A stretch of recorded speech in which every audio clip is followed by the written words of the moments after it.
आज हम ये समझते हैं कि हम बड़े मॉडर्न हो गए हैं, मॉडर्नाइजेशन हमारे अंदर बहुत ज़्यादा हो गया है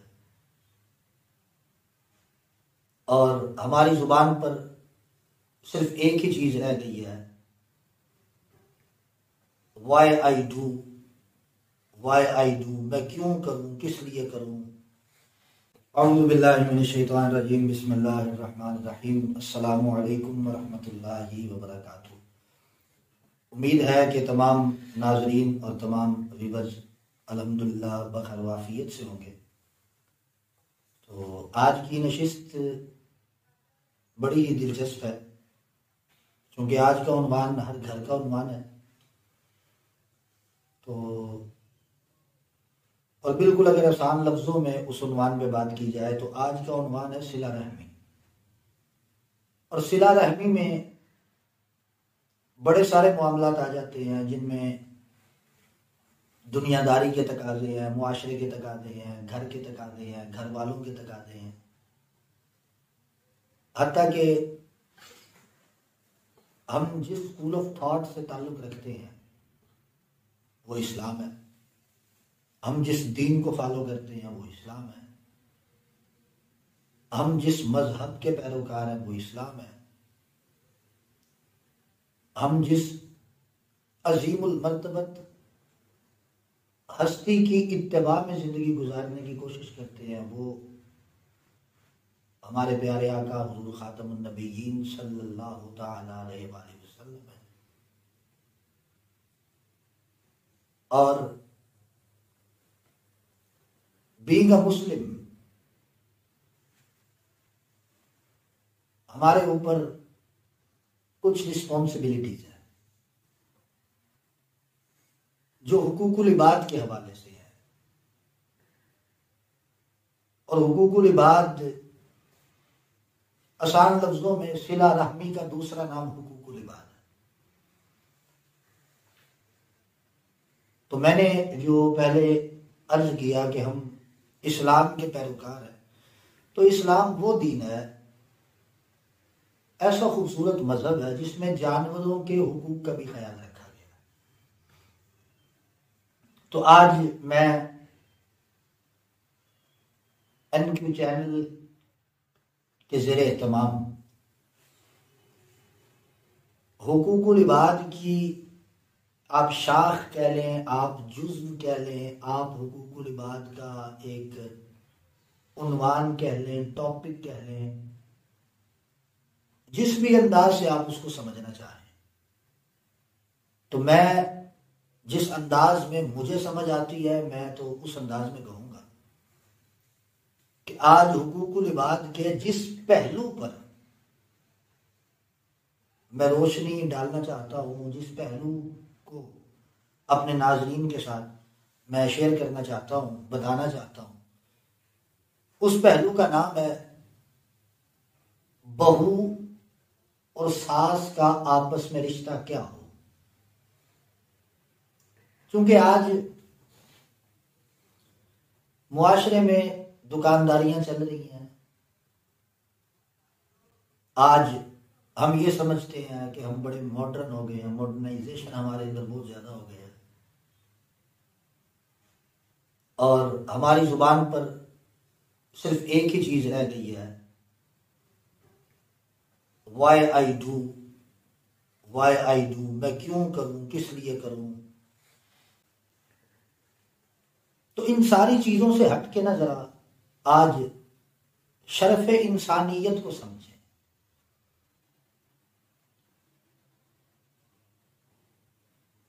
हाँ, इस बात में कोई शक नहीं कि कुरान और हदीस में बीवी के हुकूक में शोहर के वालिदैन की खिदमत को फर्ज नहीं कहा गया। अगर बीवी ये नहीं करती तो वो गुनहगार नहीं होती।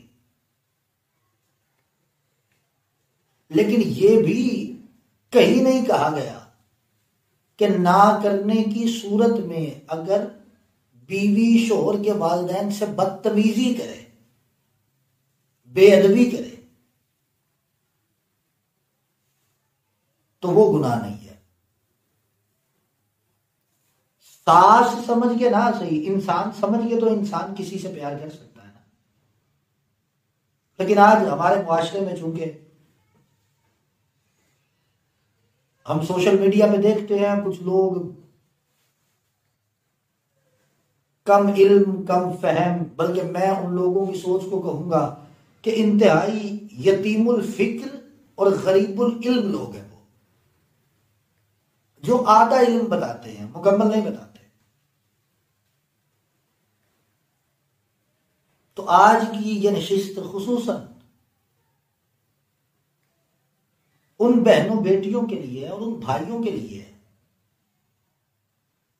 कि जो भाई ये चाहते हैं कि हमारी बीवियां हमारे वालिदैन का एहतराम करें, और बीवियां ये चाहती हैं हमारे साथ जो हमारे कुफ्र हैं वो हमारे वालिदैन का एहतराम करें। तो सिला रहमी, आज इसके ऊपर गुफ्तगू करने का इरादा रखता हूं। तो इंशाल्लाह इस पे सीधा हासिल गुफ्तगू तो नहीं हो सकेगी, इंतहाई मखसूस वक्त है। तो बात ही वही है कि समझने वाला अगर एक बात समझ जाए तो 1000 बातों से बेहतर है, और ना समझने वाले के लिए करोड़ों भी की जाए तो वो कम पड़ जाती है।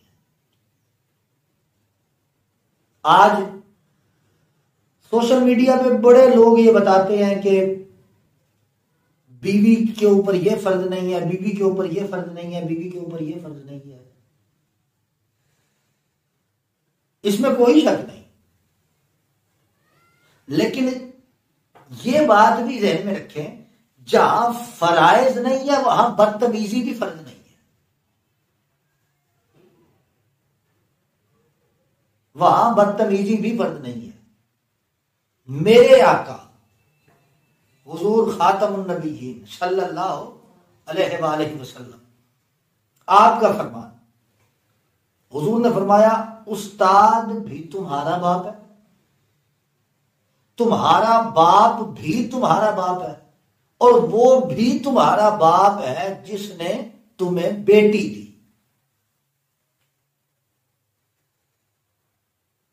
अब अगर इसी हदीस मुबारका को हम इसके माना मतालिब व मफाहिम की तरफ आए तो मतलब ये, बेटी के लिए शोहर का बाप उसका बाप बना, और बेटे के लिए बीवी का बाप उसका बाप बना।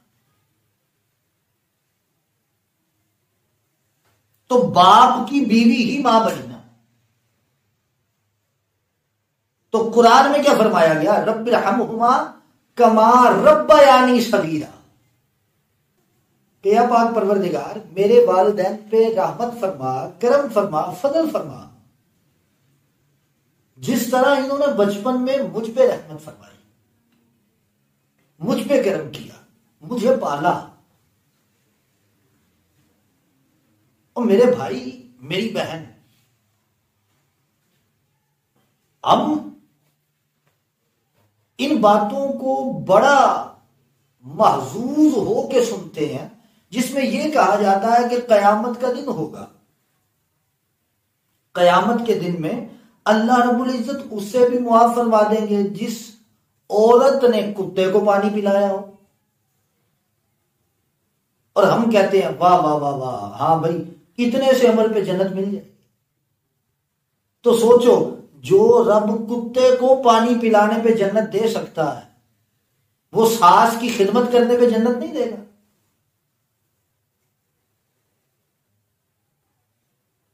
वो ससुर की खिदमत करने पे जन्नत नहीं देगा? हमारी जिंदगी में सबसे बड़ी कमी पता क्या है, कि हमने सिर्फ फराइज भी वही पूरे करने हैं जो हमारे मतलब के हैं। अगर सारे फराइज पूरे करो, फिर हर फर्ज की बात की जाए। नमाज हम नहीं पढ़ते, पर्दे के अहकामात का ख्याल हम नहीं करते, कभी यह नहीं पूछा कि कमाई आई कहां से है, हम जो खा रहे हैं वो हलाल है या हराम है। यहां तक कि हमें तहारत के भी पूरे मसाइल नहीं आते। इस्तंजा तक करने का तरीका भी शायद सही नहीं आता होगा। यानी इन सारे फराइज उलूम को छोड़ के हम इस तरफ आते हैं कि मेरे ऊपर सास ससुर की खिदमत फर्ज नहीं है, या शोहर ये कहता है बीवी को मेरे ऊपर तेरे मां बाप की खिदमत फर्ज नहीं है। भाई मियां बीवी एक ही गाड़ी के दो पहिए हैं। अगर शोहर ये चाहता है कि बीवी मेरे मां बाप की खिदमत करे तो शोहर को चाहिए बीवी के मां बाप की इज्जत करे। और अगर बीवी ये चाहती है कि शोहर मेरे मां बाप की खिदमत करे तो फिर बीवी को पहले शोहर के मां बाप की खिदमत करनी पड़ेगी, आपस में मिलजुल के चलना पड़ेगा। और यही सिला रहमी है। सिला रहमी से क्या मुराद है कि कोई आपसे ज्यादती भी करे तो अल्लाह रसूल के लिए उसे माफ कर दे। और इसकी एक नहीं अनेक मिसालें हैं। जैसे मिसाल के तौर पे एक जंग है, हजरत अली मुर्तदा शेर खुदा करम अल्लाह वजहल करीम सरकार एक काफिर के ऊपर सवार हो गए, तलवार उठाई, उसका सर कलम करने लगे तो काफिर ने थूक दिया, आपने उसे छोड़ दिया। आज हमारे ऊपर अगर कोई थूके या चलते हुए उसके जूते से, जो जूता उसने पहना है उससे कीचड़ का एक छींटा हमारे कपड़ों पे पड़ जाए, हम उसकी इज्जत का जनाजा निकाल देते हैं। और वहां वो हस्ती जिनके चेहरे को देखना भी इबादत है, जिनको सोचना भी इबादत है, उस हस्ती के चेहरा अनवर पर काफिर थूक रहा है और उस हस्ती का अखलाक क्या है, उसे छोड़ दिया। काफिर कहने लगा बड़ी अजीब बात है, आपने मुझे छोड़ क्यों दिया? फरमाया जब मैं बैठा था ना तेरे ऊपर और तलवार निकाली थी वो इस्लाम के लिए निकाली थी, जिस वक्त तूने मेरे ऊपर थूका मैंने इसलिए छोड़ा कि कहीं ऐसा ना हो मैं तुझे कत्ल करूं तो वो इस्लाम की बजाय मेरी जातियात का बदला बन जाए। यानी ये अखलाक। और जब उस काफिर ने ये अखलाक करीमाना की मिसाल देखी, आंखों में आंसू आए, तलवार छोड़ी, हजरत अली मुर्तदा के कदमों में गिर के कहता है या पाक मुश्किल कुशा ये मेरा हाथ लीजिए और उस नबी का कलमा पढ़ाइए जिसका नबी का कलमा आपने पढ़ा।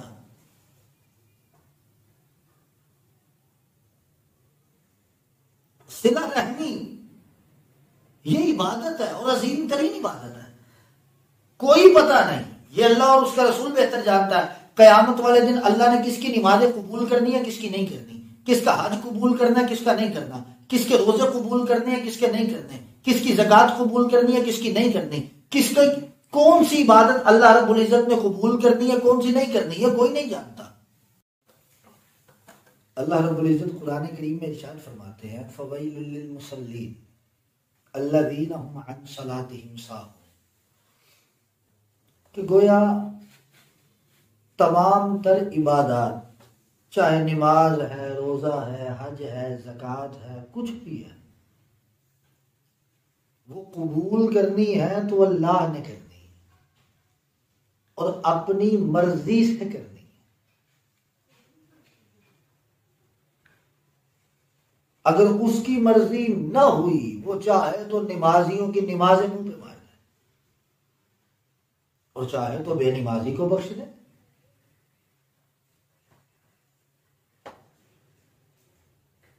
ये उसकी लजपाली है। लेकिन ये बात याद रहे, नमाज, रोजा, हज, ज़कात ये सब के सब हुकूकुल्लाह है, ये हुकूकुल्लाह है और हुकूकुल्लाह अपनी जगह पे है, वो अल्लाह का हक है। अल्लाह चाहे तो मुआफ फरमाए, चाहे तो मुआफ ना करे। लेकिन हुकूकुल इबाद ये वो हक है कि जब तक बंदा माफ नहीं करेगा अल्लाह भी माफ नहीं करेगा।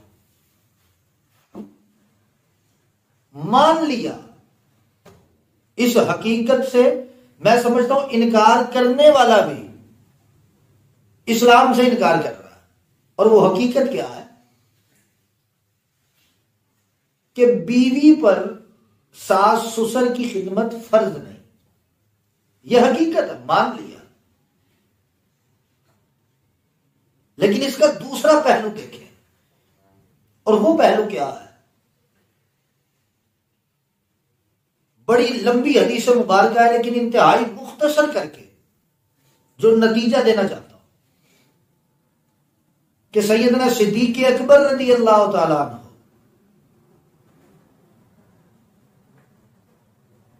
करीम आका सल्लल्लाहु तआला अलैहि वसल्लम हुजूर का फरमान है, यानी हदीस मुबारक बड़ी लंबी है।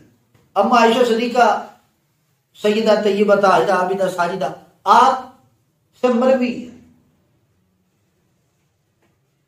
कि करीम आका सल्लल्लाहु अलैहि वसल्लम सरकार से सवाल किया कि या रसूलल्लाह, मिराज की रात अल्लाह पाक ने जो आपसे राज की बातें बयान फरमाई थी ना, उनमें से कोई एक बात बताएं।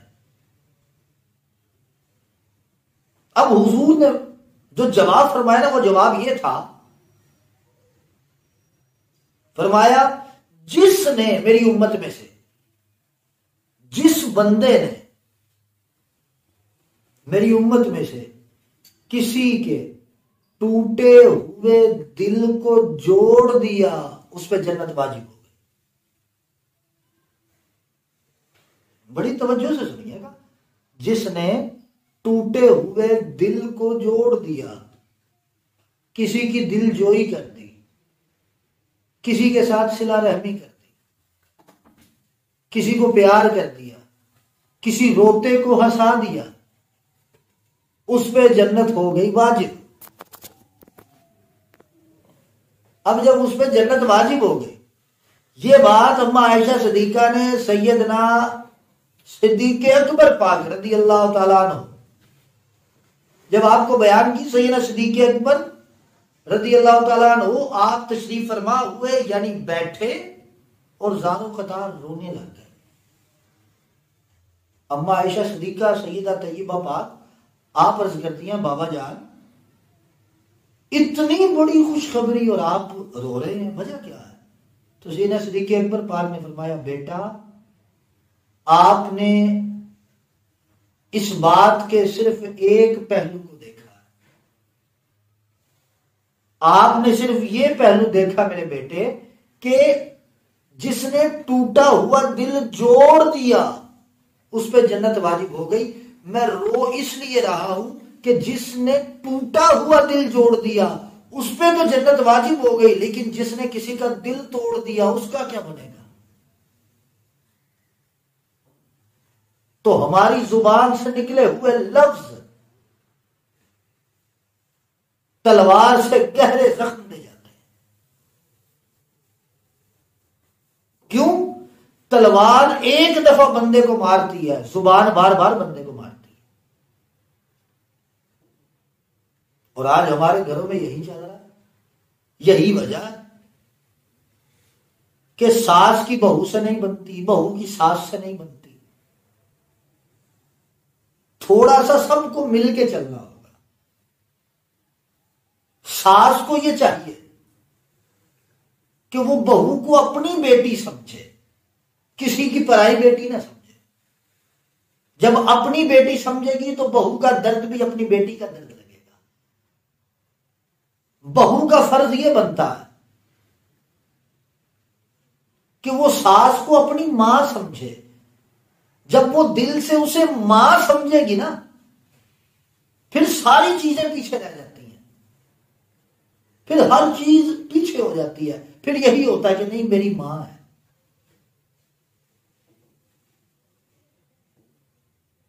इसकी एक सादा सी मिसाल, फराइज पूरे करना बहुत अच्छी बात है, लेकिन इसकी मिसाल वैसे है जैसे हंडिया पक गई या आपने मीठे चावल पका लिए। अब मीठे चावल तो पक गए हैं, पकने के बाद उसके ऊपर जो मेवा जात डाले जाते हैं ना, वो उसके जायके को, उसकी लज्जत को, उसकी बनावट को, उसके बनाव सिंगार को उसके सर्व करने को, इन सारी चीजों को मजीद वो निखारते हैं, वो चीज उभर के बाहर आती है,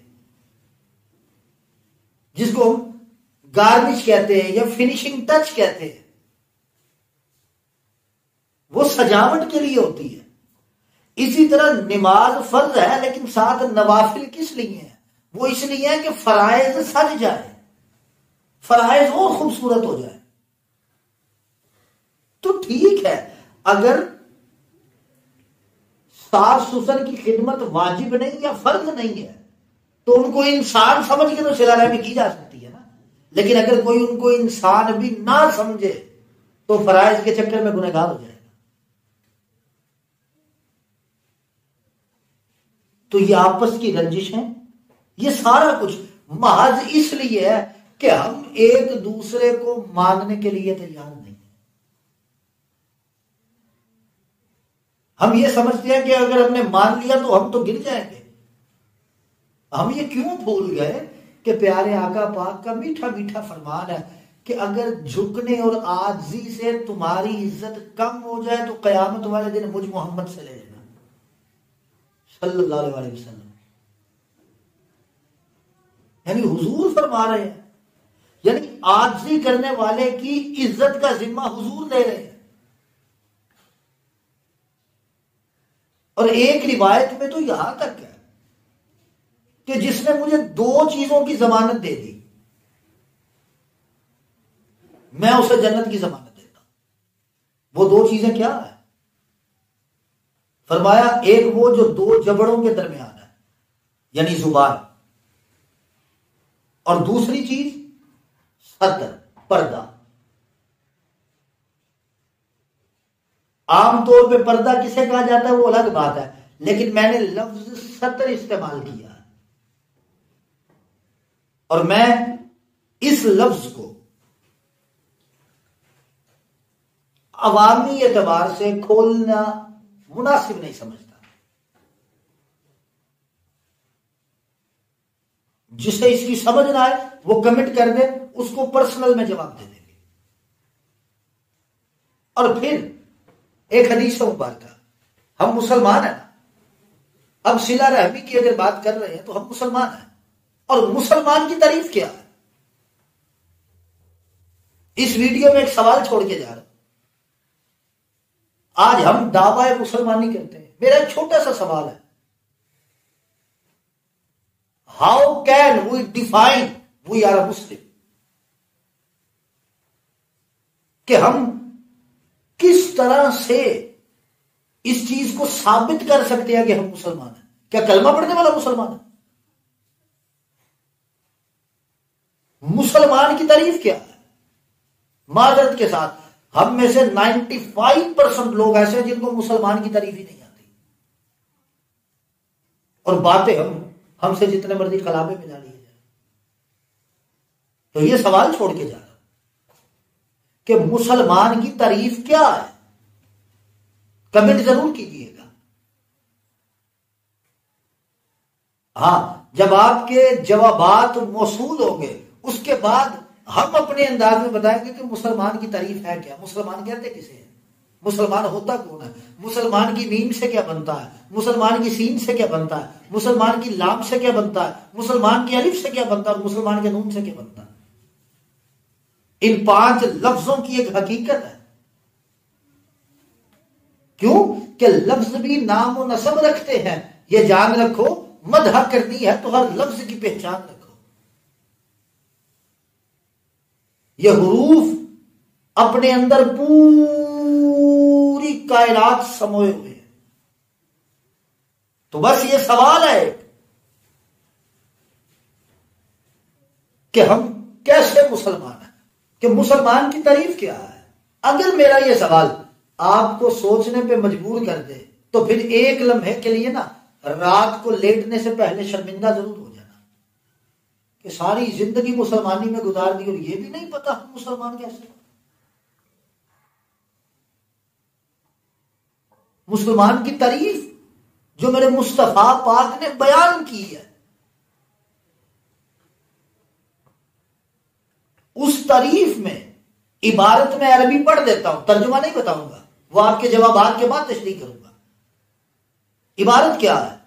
अन अनस इब्न मालिक रज़ियल्लाहु तआला अन्हु क़ाल नबी सल्लल्लाहु तआला अलैहि व आलिहि व सहबिहि व बारक व सल्लम फ़क़ाल मन सलिमल मुस्लिमून मिन लिसानिही व यदैहि औ कमा क़ाल नबी सल्लल्लाहु तआला अलैहि व आलिहि वसल्लम। ये हुजूर ने तारीफ बताई है। अब इस तारीफ के अंदर जो आएगा वो होगा मुसलमान।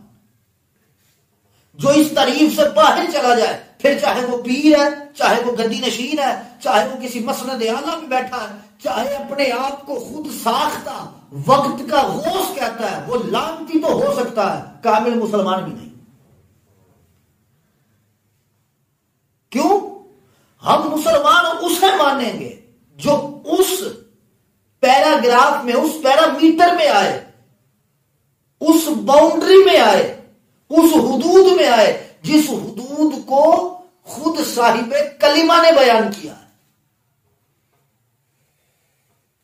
हमारा ये कहना हम हुजूर के है, ये बड़ी बात नहीं है। असल बात ये है कि हुजूर ये फरमा दे, हां ये मेरा है। अपने मुंह मियां मिट्ठू बनना कोई कमाल नहीं है। मजा तो तब है कि हुजूर फरमाए हां ये मेरा। तो अपने गिरेबान में झांके तो सही। हम में से कितने लोग ऐसे हैं जो 24 घंटों में सिर्फ 24 सेकंड दरूद पाक के लिए निकालते हैं, और अगर बात करने पे है तो हमसे बड़ा मोमिन कोई नहीं है, हमसे बड़ा ईमान वाला कोई नहीं है, हमसे बड़ा मुसलमान कोई नहीं है।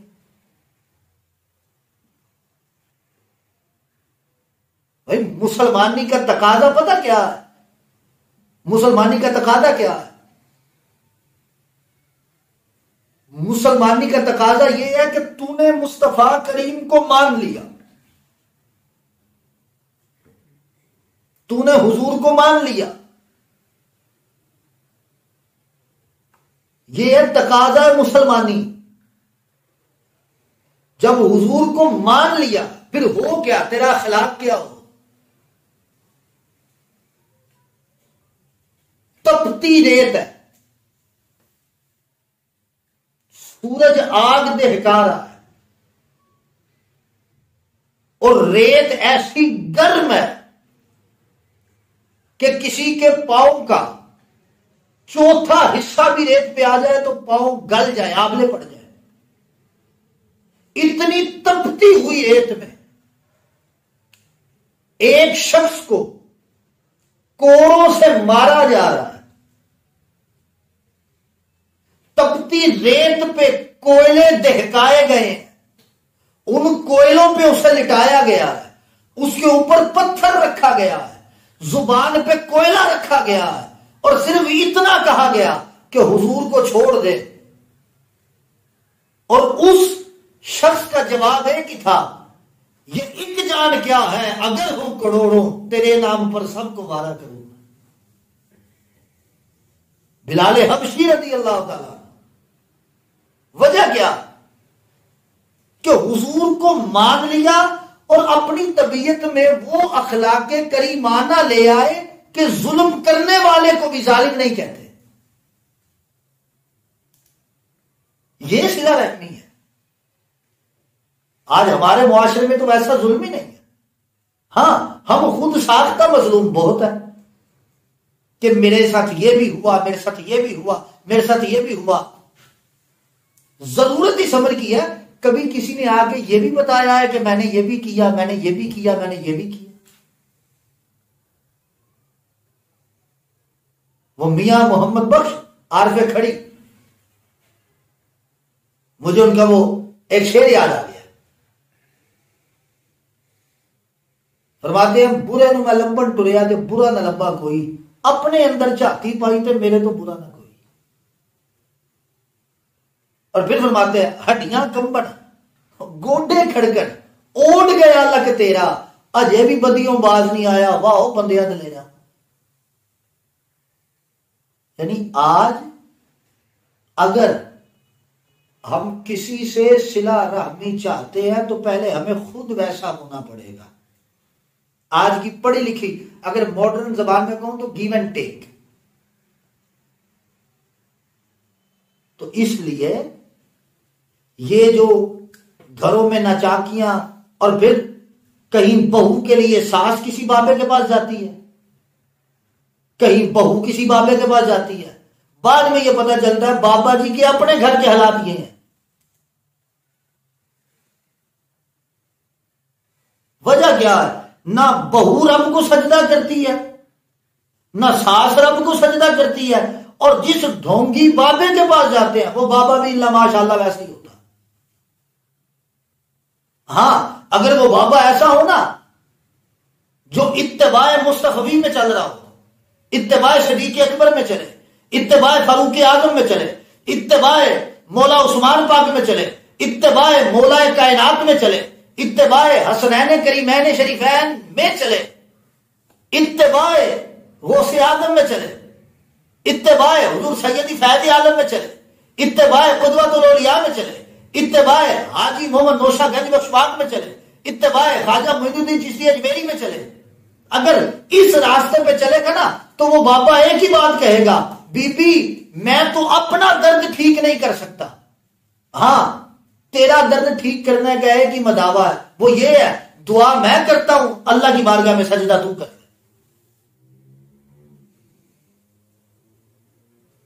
जिस दिन हमारे माथे पेशानियां रब की बारगाह में सजदा रेजी करने लग गई ना, आसान लफ्जों में, जिस दिन हम रब के दर पे चले गए, रब हमें दर दर से रोक लेगा। जो उस दर पे नहीं जाता फिर वो दर दर पे जलील होता। और इसीलिए सिला रहमी बंदे को तब ही मिलती है, तब ही नसीब होती है, और दोनों तरफ से तब मिलती है जब बंदा अपनी जात पे खुद रहम करे। और अपनी जात पे खुद रहम करना क्या होता है? अपनी जात पे खुद रहम करना यह होता है कि जिसने बनाया है उसके कहे पे चला जाए। ये कैसे हो सकता है? तू रब की बारगाह में सजदा करे और रब तुझे जलील होने दे, ये हो ही नहीं सकता। तो मेरे भाई मेरी बहन, जिस फैक्ट्री में, दुकान पे, फर्म में, जिस जगह पर तू कारोबार या काम करता है ना, मेहनत मजदूरी करता है, वहां भी तेरा एक बॉस है, और बॉस की निगाह में आने के लिए तू क्या करता है? ये भी कर, वो भी कर, ऐसे कर, वैसे कर। किस लिए? कि यार महाना सैलरी तो मिलनी है, बॉस की तरफ से कुछ इनाम मिल जाएगा, कुछ इंसेंटिव मिल जाएगा, कि बॉस की निगाह में मैं अच्छा रहूं। और मैं एक जुमला कहना चाहता हूं कि अल्लाह जल्ला मजदुल करीम is boss of all bosses, कि सबका मालिक वो अल्लाह, सबका खालिक वो अल्लाह। तो उसकी निगाह में बड़ा बन। जब तू उसकी निगाह में बड़ा, बंदा जितना मर्जी बड़ा हो जा रहा है छोटा ही है, लेकिन बात कहने का मकसद यह है उसकी निगाह में मकबूल हो जा।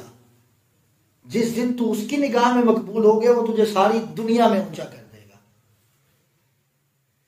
आज से 1000 साल पहले की बात है, हजरत अली बिन उस्मान हुजवेरी अल मरूफ सैयदी दाता अली हुजवेरी दाता गंज बदल विशाल हुए कमोबेश 1000 साल होने वाला, लेकिन आज भी दुनिया दाता दाता करती है। वजह क्या? कि दाता ने अल्लाह अल्लाह किया। और जब तू अल्लाह अल्लाह करेगा, अल्लाह बंदों के दिलों में तेरे लिए मोहब्बत डाल देगा, अल्लाह तेरे घर वालों के दिल में तेरे लिए मोहब्बत डाल देगा। लेकिन खुदा के लिए इन नचाकियों को छोड़े। प्रोटोकॉल, ये जो लफ्ज है ना प्रोटोकॉल, इस प्रोटोकॉल ने हमें तबाह कर दिया। हम कहते हैं हमें प्रोटोकॉल नहीं मिलता, हमें प्रोटोकॉल नहीं मिलता। तो यार छोड़ दुनियावी प्रोटोकॉल को, आजिज हो अल्लाह जन्नत में प्रोटोकॉल देगा। जो बंदा ये कहता है ना कि मुझे प्रोटोकॉल नहीं मिला, जो बंदा ये कहता है उसके लिए मिसाल है।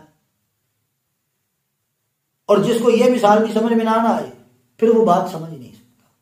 बड़ी आसान। वो पाक परवरदिगार। और मैं ये बात खुसूसी तौर पे करना चाहूंगा, मेरी पूरी गुफ्तगू एक तरफ, ये एक बात एक तरफ, शायद इस एक बात के लिए मैंने पूरी गुफ्तगू की हो। और वो बात क्या है? शरीयत का हुक्म है मैयत को गुस्ल देने वाला जो गसाल हो वो राजदान होना चाहिए।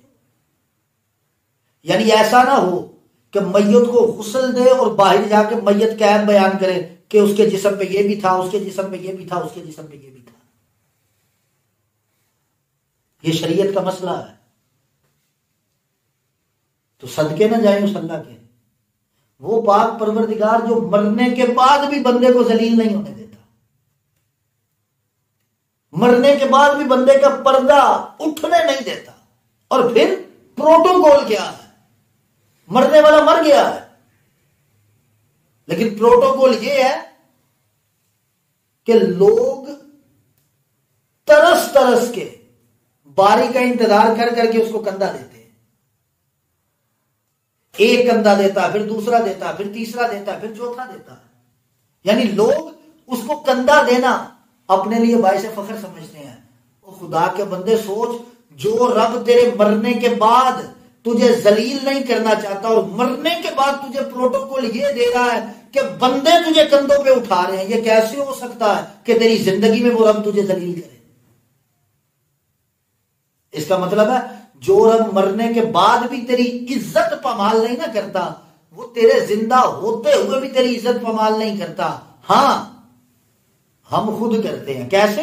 अल्लाह कुरान में फरमा रहा है वमा असाबकुम मिन मुसीबतिन फबिमा कसबत अयदीकुम व यअफू अन कसीर, कि ये जो कुछ तेरे साथ हो रहा है ना, तेरे अपने हाथों की कमाई है।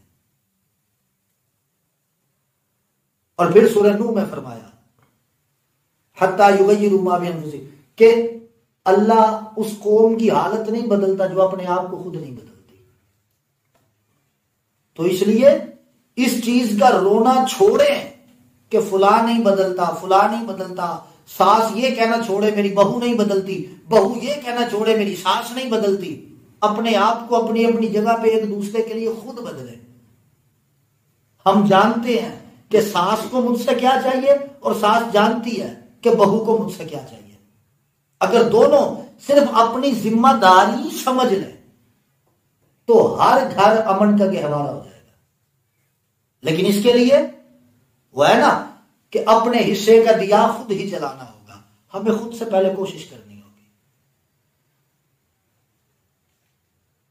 लोग मिसाल देते हैं, वो पंजाबी का मुहावरा है कि चल यार छड़ तू ही बड़ा बन जा, मैं सिर्फ इतना अर्ज करूंगा बड़ा बनना छोड़ो यार, छोटे बन जाओ, कोई बात नहीं, झुक जाओ, अल्लाह रसूल के लिए झुक जाओ। जब अल्लाह रसूल के लिए तुम झुक के अपने अंदर से एग्रेसिव मूड इसको खत्म करने लगोगे ना, तो अल्लाह रब्बुल इज्जत आपके अंदर पीसफुल थॉट पैदा कर देगा, क्रिएट कर देगा।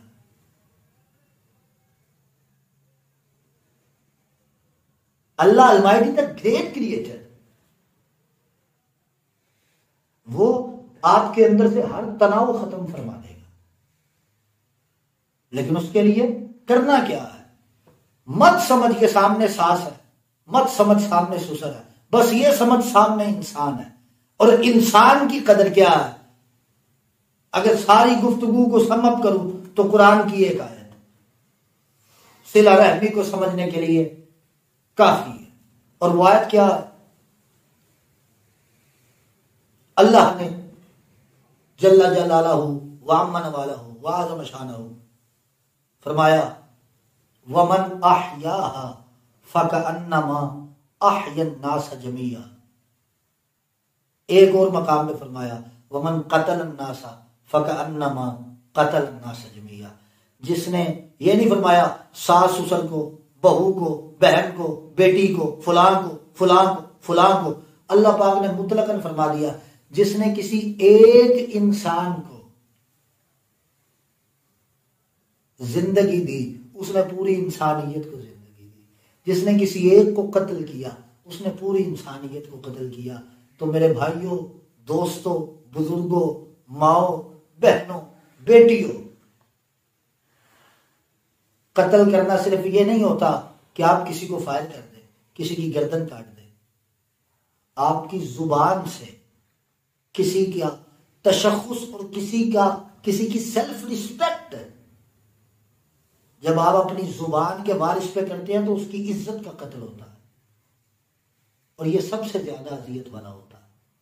तो इसलिए कुरान समझें, कुरान के मामलात समझें, कुरान की बातें समझें।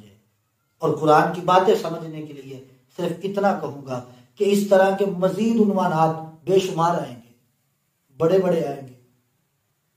कभी कुछ हमारे जहन में होता है, कुछ नहीं होता। मैं आप नाजरीन से गुजारिश करूंगा, अगर आप कुछ सुनना चाहते हैं, कुछ पूछना चाहते हैं, किसी उन्वान पर आप चाहते हैं कि हमें इस उन्वान को समझाया जाए, इस उन्वान को बयान किया जाए, आप कमेंट में मेंशन करें, इंशाल्लाह उसके ऊपर भी गुफ्तगू करेंगे। लेकिन खुदारा सिला रहमी का जो उसूल बताया है ना कि इंसानियत की कदर करें। जब आप इंसान को इंसान समझेंगे ना तो सास में भी बहू को इंसान नजर आएगा और सास को भी बहू में इंसान ही नजर आएगा। जब एक दूसरे को इंसान समझ लेंगे ना तो इंशाल्लाह जिंदगी गुजारनी आसान हो जाएगी। और फिर इसी तरह मजीद वीडियोस और मजीद इसी तरह के उन्वानात, इसी तरह की तरबियती गुफ्तगू और इसी तरह के तमाम तर मामलात और इसी तरह के फैक्ट जो मौजूदा मुआशरे में हैं, उनसे बाखबर रहने के लिए, उनको समझने के लिए, उनको हल करने के लिए और उनसे आगही और शनासाई और मारिफत के लिए इस चैनल को सब्सक्राइब कीजिए, वीडियो को लाइक भी करें, शेयर भी करें, फॉलो भी करें और ज्यादा से ज्यादा इस पैगाम को आम करें। कोई भी सब्सक्राइबर ये ना समझे कि चैनल किसका है किसका नहीं है। हर बंदा ये समझे कि मेरा चैनल है, मैं लेके चल रहा हूं, और क्या पता आपका एक शेयर किसी के घर के पूरे बदगुबानी के माहौल को पुरअमन बना दे, और आपका एक शेयर उस घर में अगर अमन की वजह बना तो कयामत तक ये अमन आपकी बख्शिश के लिए काफी होगा। दुआ अल्लाह रब्बुल इज्जत की बारगाह में अल्लाह पाक आपको, मुझे, हम सब को अमल की तौफीक अता फरमाए। और चैनल को सब्सक्राइब जरूर कीजिए और इसको शेयर कीजिए।